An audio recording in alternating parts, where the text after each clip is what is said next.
En direct, en public, ravi de retrouver notre consultant d'Europe 1. Bonjour Giroud.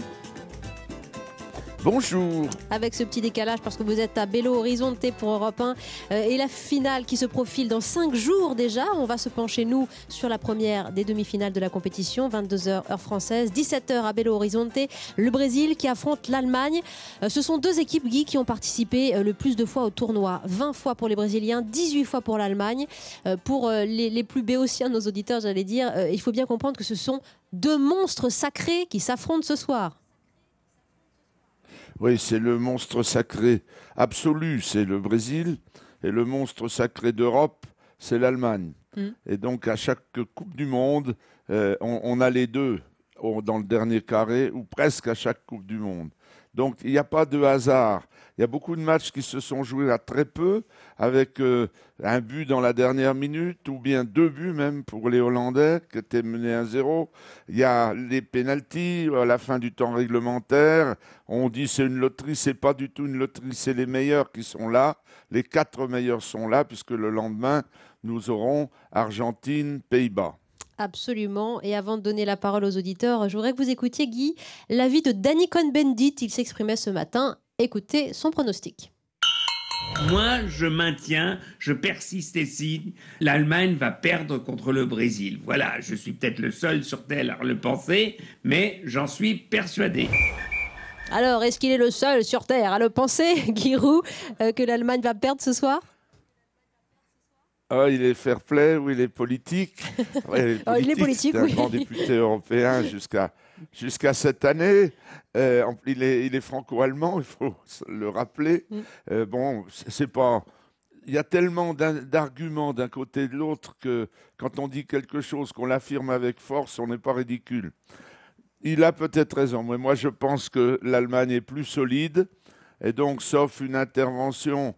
non pas divine, mais arbitrale, le Brésil aura du mal. Parce que le Brésil est handicapé. Son meilleur joueur, Neymar, a été littéralement cassé par un Colombien, une agression de type droit commun dans le match. Discutable, et puis, coup de genou dans le dos. Son capitaine du suspendu. Paris Saint-Germain est suspendu. Thiago Silva qui ne pourra pas jouer après ce carton jaune qui se transforme donc en suspension. Vous le disiez bien, évidemment, Giroud, il y a des difficultés du côté de l'équipe brésilienne et Jean-Baptiste veut réagir sur le sujet. Vous nous appelez de Vénissieux. Bonjour Jean-Baptiste. Bonjour à Wendy, bonjour Giroud. Oui, je suis le fameux, c'est comme Monsieur Giroud avait dit, je ne sais pas si vous vous souvenez, c'est moi qui l'avais qualifié de spécialiste de l'Allemagne. C'était un honneur, d'ailleurs, j'avais beaucoup apprécié ce compliment. Ce compliment. Non, je vous appelle, oui, en fait, effectivement, moi je pense que c'est vraiment la finale avant la lettre. C'est vraiment les deux équipes les plus régulières, avec, il faut le reconnaître aussi, l'Italie qui, comme l'Allemagne, a fait 18 Coupes du Monde sur 20, même si effectivement, l'Allemagne, d'ailleurs, j'ai remarqué quelque chose, ils viennent d'établir un record parce que c'est la 4e fois d'affilée qu'ils sont en demi-finale de Coupe du Monde et je ne savais pas, j'ai vérifié, c'est jamais arrivé. Maintenant, moi, j'ai une question.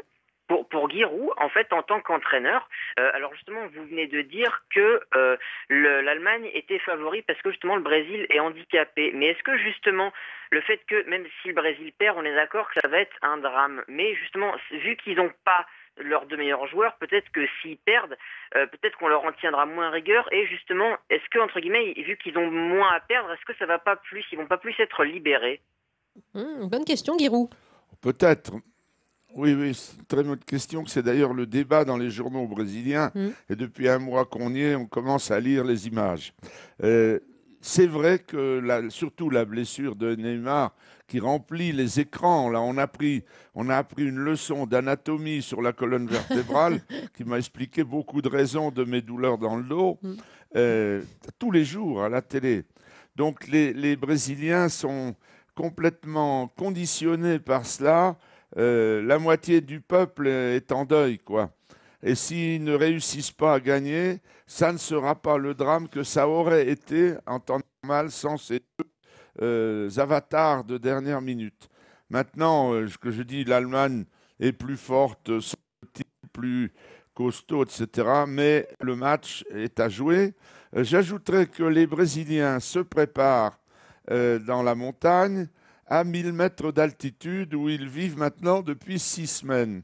Et ça n'est pas anodin pour les gens qui connaissent ça. Regarde, demandez aux gens de Font-Romeu qui entraînent les athlètes du monde entier à 2000 mètres d'altitude. Je pense que ça donne peut-être 10% de possibilités supplémentaires physiologiques. En tout cas, félicitations Jean-Baptiste, parce que vous êtes spécialiste de l'Allemagne, mais très bonne analyse, très bonne lecture aussi de ce qui peut se passer du côté du Brésil. Nous avons Aurélien qui vous rejoint sur europe1.fr. Guy, il nous dit, dans l'histoire, le Brésil n'a jamais perdu à domicile face à l'Allemagne. Pour moi, l'équipe va tout faire pour venger le forfait de Neymar. Elle ne peut pas s'arrêter là. Je pense qu'elle va faire souffrir les Allemands, ne serait-ce que physiquement. Bon, lui, il est chaud, Aurélien. Vous partagez cette opinion ?